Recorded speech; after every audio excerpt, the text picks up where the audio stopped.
Hello, this is Herbert from the Technical Services Window, here to bring you another TSW tip of the week. This week we're going to learn how to change our download location on Safari and Chrome.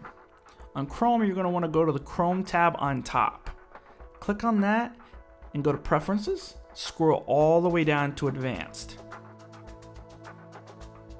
After you've clicked on Advanced, scroll all the way down until you see Downloads.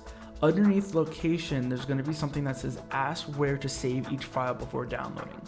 Click that on. On Safari, you want to go to the Safari tab. Once you click on Preferences, you're going to see Download Location. Click the drop down arrow and click on Ask for each download. Now, after you've set your download location, you will get a prompt every time you attempt to download a file, which will ask you where to put it on your desktop.